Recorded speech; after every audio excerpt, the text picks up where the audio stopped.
everybody, welcome back to Northernlion. Plays the Binding of Isaac AFTERBIRTH Plus, hurtling towards 20 wins, but in order to get there, you gotta start with win 19. RK82 GP-B4. Stats look remarkably similar. That's okay. They look remarkably similar to our last run. You know, a little bit of a below average damage. Little bit of below average HP. But I mean, Pyro is actually very good, obviously. Man, I was really hoping we could maybe purchase something useful here with Pyro, but I think the best we can do is blow this up. And then pick up this. And then I don't know if I want to take the other pill. It's just a little spiced for me at the present moment.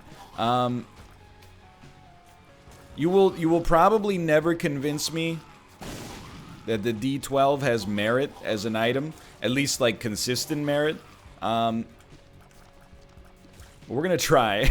We're gonna do our best to make it have some merit. I mean, the Pyro, look, the thing is, we're not gonna pace ourselves on the bombs. What we're gonna do is try to use the bombs to not get hurt so that we can live long enough to not need the bombs to do damage. Now I'm realizing we don't actually have D12. We have the D Infinity, which changes everything.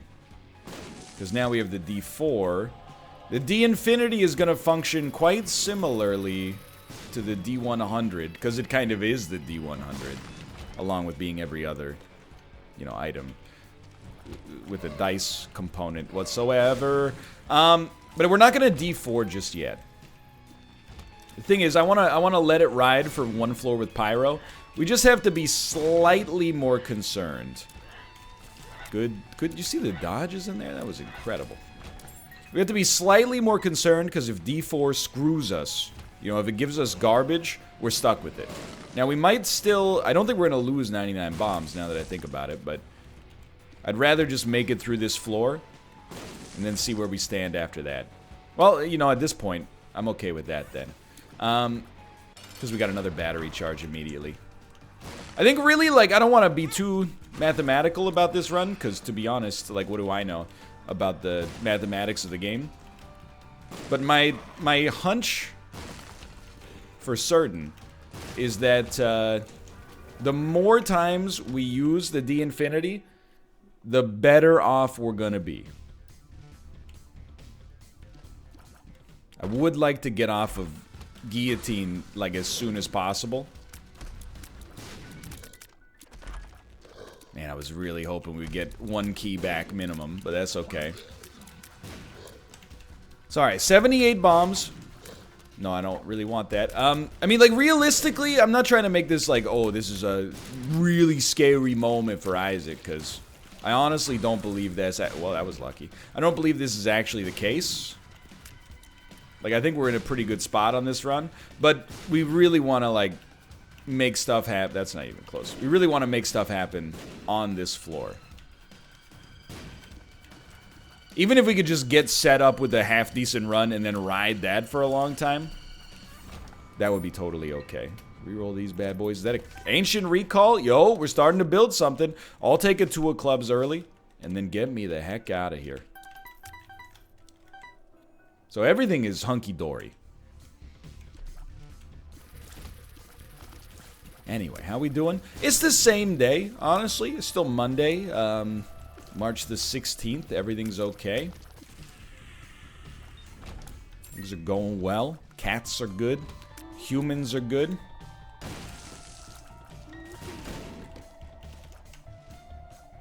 But not that much to talk about. I will say, did you see... You can't make this stuff up. On Wednesday's show, you know, we were talking about the virus. Sorry. On Wednesday's show, we were talking, and we were like, you know what? It's bad. Don't get me wrong. But it would be really cool if, as a result of this, you know, movie theaters, which have been, or let me rephrase, movie studios, which have been delaying their releases because theaters are obviously, like, they've had a lot of dampened, you know, revenue because people don't want to go to a gathering spot right now. It would be cool if they released some of those movies digitally concurrently with what would have been their theatrical release. NBC Universal announced today that that is how they're going to proceed. That's cool. Look, I'm not trying to make this, you know, like, hey, look at all the good things the virus is doing. But, you know, I do think that, you know, if you want to focus on potentially positive stuff out of this, I think there's a chance that this could, you know, change life in a way that, you know, once this is all over, makes it a little bit more, you know, it takes it out of the 1980s and brings it into the modern era. You know what I mean? Like, there's really no reason to not have movies come out digitally. At the same time they come out in theaters, except for the fact that, you know, you pay more to see them in theaters, so it's going to make more money. And I understand, you know, to some extent, you know, in North America at least, pretty much every business is profit-driven to some extent. You know, there's a reason that I come out with an Isaac video every single day, even though it's 2020. Some of those reasons are because I enjoy making the video, but some of the reasons are also because, like, you know, for years it was the #1 thing that people wanted to watch on my channel, you know, and now we're kind of in, like, you know, Land Before Time 25 territory, but they're rebooting the Land Before Time with a new Repentance DLC. Get ready. It's still coming, boys. Okay, so I think we just take it all and get real funky with it. Let's get weird. But we are going to reroll this Brimstone. Don't sweat that. Don't sweat that. We definitely want this. Hit me with a fat reroll. I see good things on this run, except our range is 5. We have a range of 5, and okay, take me down. It's a bit strange. I love that. Thank you so much for that. Not really. Don't consider that necessary, I suppose. We'll crack these. Oh, baby, dude, let's go. Okay, hold on. We still just want to get out of here, honestly. And then just rush him. Rush him! Rush him! We can't afford to take our time on that one. But yeah, the other thing I think that is, like, you know, I mean, it's in the same vein, but things that could be a potential, you know, benefit. Telecommuting, working from home, it definitely seems like this could be, like, its moment, you know what I mean? For years, I was really lucky, actually. Like, I worked at I mean, before I taught in Korea, I had a summer job for 2 summers working at this company that was really, like, on the forefront of what I would describe as, like, good labor relations, like good HR with its employees. And you know, they had already, in 2009 and 2010, they had already embraced, like, telecommuting, working from home, as well as not really like a 4-day work week, but more like, you know, you could work an extra, it was like if you worked an extra half an hour for 9 days in 2 weeks, then you could take the 10th day off. And the math kind of bears out, right? So it is still, I guess I shouldn't say it's surprising to me that even in 2020, a lot of companies are like, oh, there's no way we could do it. But, oh, you'll love to see it. Try it. Regret it. Let's go hard on this, honestly. Obviously, there's some things, like, you literally can't just work from home on. But, I mean, I feel for a lot of things, like, it's definitely doable. So who knows? Maybe, I'm not gonna say again that it's a good thing, but maybe there are not only bad things that come out of it. If I don't have to, I said this before, and I hope that the studios are not listening, because I'm basically betraying, you know, my own people right now. You gave me the choice, because a movie ticket here, I don't know, it's probably around 13, 14 bucks. If you want to get like a 3D movie is probably around like 18 if you want to sit in D-box, which are those like middle seats that also rotate and rock and shoot air at you sometimes and stuff like that. That would be more like maybe like a $25 ticket. We'll crack it. I'd say like 13, 14 bucks maybe. I would definitely pay.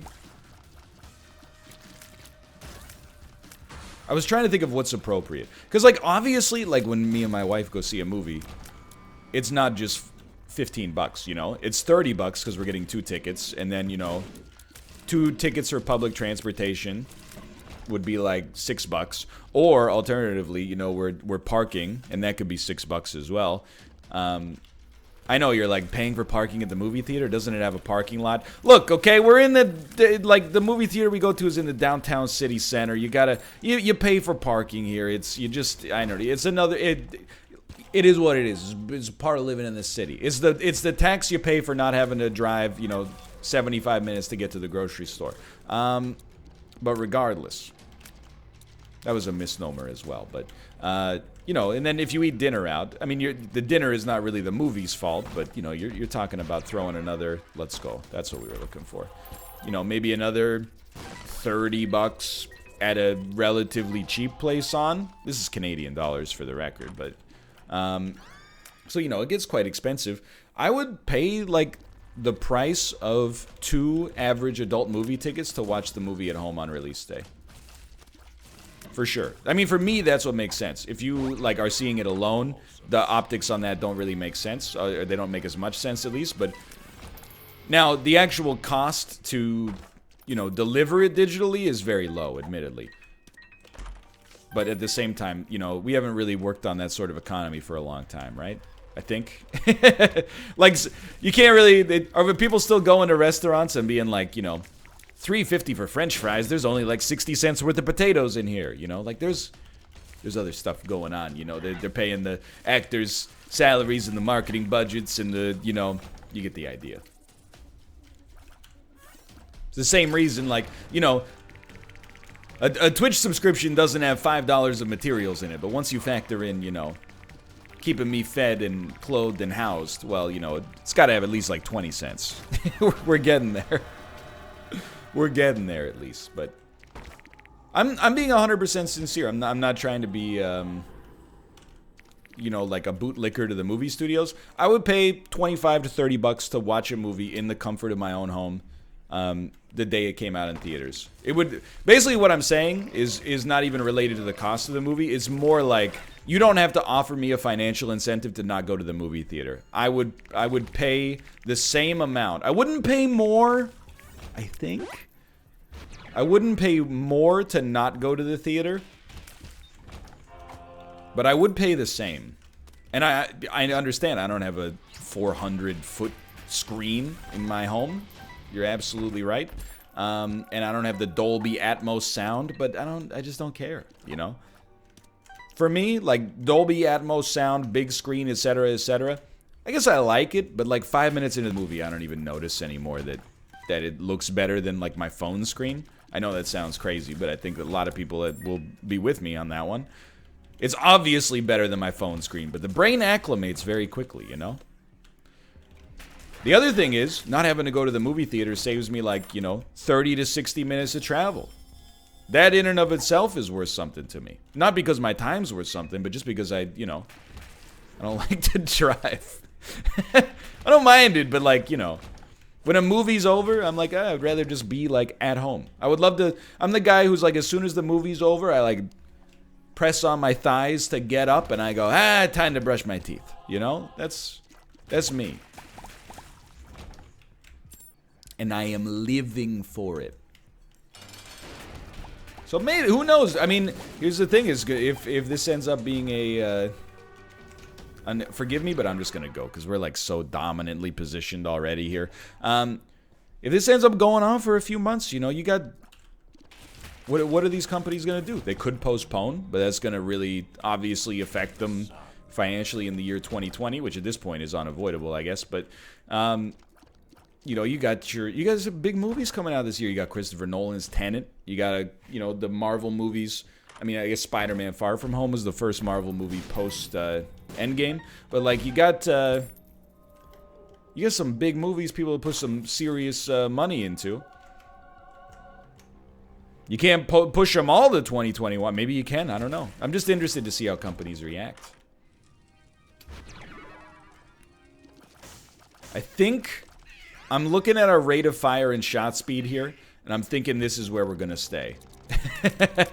This run seems very good. Minus, we have kind of bad speed, but that's okay. So I don't know. It'll be interesting. I will say, by the way, I don't think most people would pay $30 to watch a movie the day it came out in the comfort of their own home. But I don't know. I guess it's something you'd have to test in the market. Because like that's the way it works right now, right? Like, I mean, if you're not familiar with the online ecosystem, you can wait for something to come up on Netflix, Amazon Prime, Disney Plus, you know, movie channel, etc., etc. That's fine. I do that all the time. But you know, if you want to, basically they have like staggered releases now. So like when the movie comes to digital, it'll first come in a buy-only format. So like the first couple of weeks that Knives Out was out on digital, you could like buy the Blu-ray, or digitally you could quote-unquote buy the movie, and it would cost you like maybe 25 bucks Canadian. It depends on the movie. Some of them are gouging. If you want to wait a couple more weeks after that, you can usually rent it for like $5. Get me out of here. So I think a lot of people are already paying 25 bucks to watch movies. This is Canadian again, but paying 25 Canadian to watch movies, like, you know, after they've been in theaters for a couple months. So if anything, it would be almost a customer-facing improvement in that regard, but I digress. I'm just happy we're talking about something only tangentially related to coronavirus for once.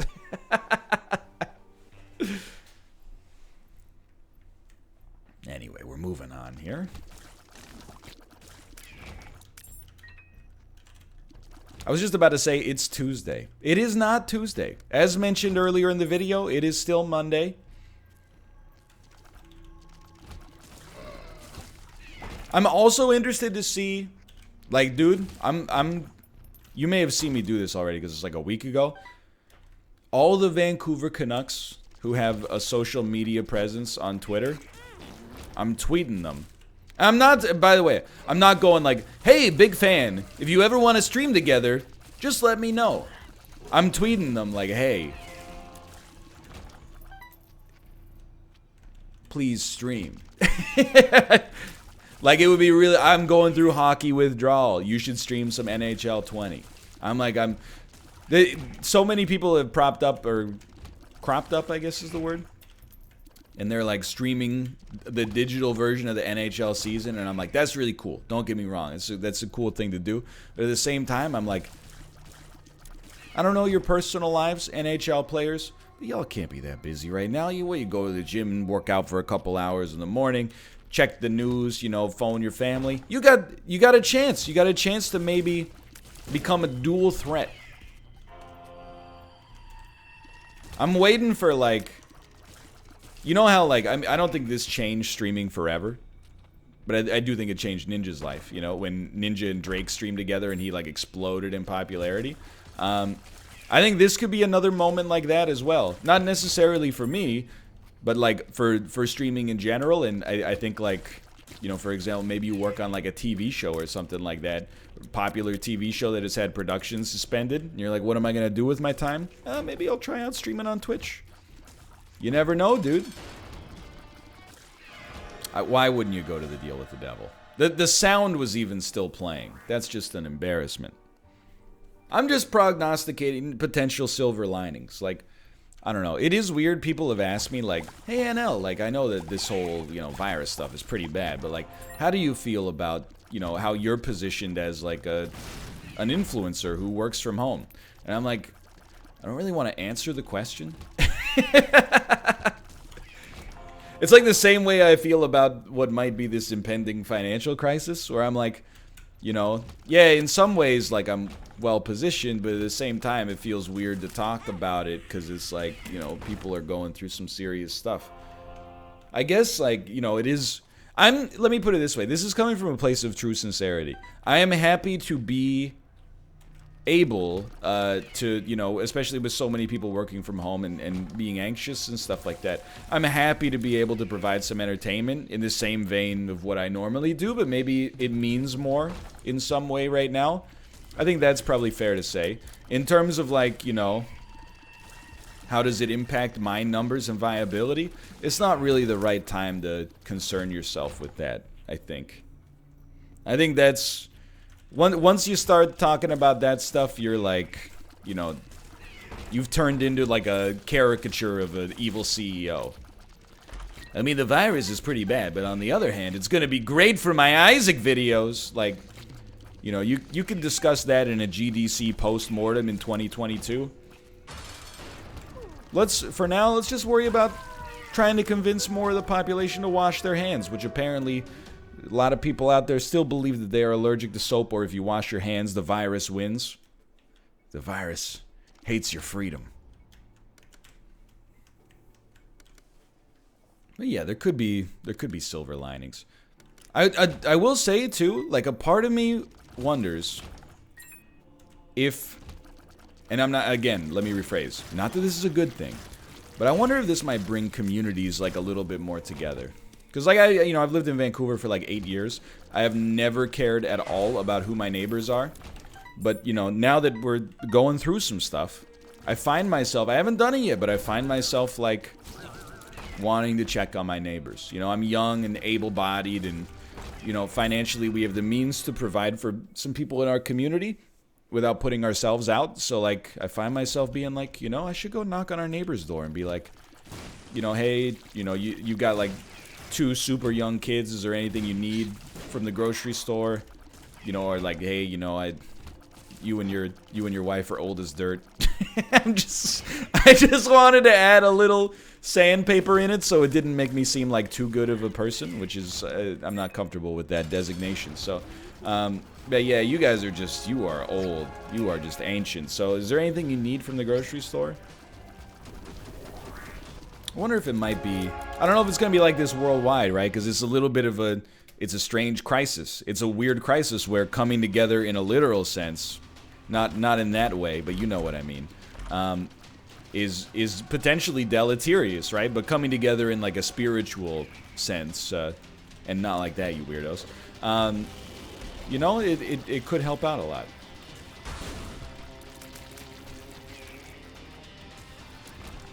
I don't know. I wouldn't say I'm pessimistic or optimistic. I'm definitely cynical about the situation, don't get me wrong. But that doesn't necessarily, I think that there's a comorbidity between cynicism and pessimism, but I'm kind of like cynical, but also I'm like, people are stupid, but the scientists are like really smart.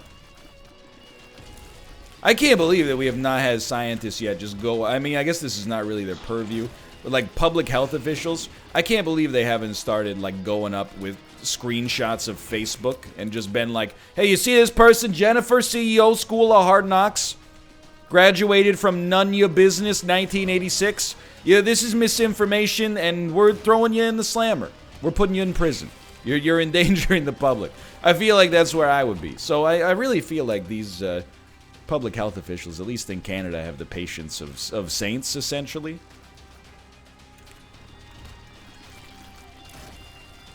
I did see that in the US, that dude who hoarded all the hand sanitizer, like 70,000 bottles of it, and tried to resell it on Amazon and eBay before they blocked his accounts. I saw that the Attorney General forced him to donate it to local shelters. Or local, you know, charities, I guess. But I was like, you know, that's good. At the same time, I love he gave an interview that was like, it wasn't my intention to go out there and buy so much stuff that they wouldn't be able to restock it. I never wanted to take something from a shelf that would not be refilled. And I'm like, brother, you're selling a $2 bottle of hand sanitizer for 70 bucks. How, what are you talking about? You didn't mean to take something that wouldn't get refilled. Your whole model relies on scarcity. I don't, like... Look, I understand you're probably feeling guilty. I'm not saying you're not feeling guilty. And you got caught, right? I can't believe you gave the interview in the first place. That's just one of the stupidest things I've ever heard. You should have just hidden your home for like weeks. Anyway, I would have respected him a lot more, though, if he just gave an interview that was like, yeah, you know, I saw this as my opportunity to make some money. I didn't realize that it was going to blow up. Like, I didn't realize the outbreak was going to blow up to this level. Now I feel bad and I'm going to do the right thing. Instead, he's like, well, you know, wasn't my intention. This is just my business. Anyway, for now, thanks for watching. I hope you guys have enjoyed the episode. If you did, click the like button. Helps out a great deal. Of course, subscribe if you want to see more in the future. For now, thanks for watching. I will see you next time. See ya!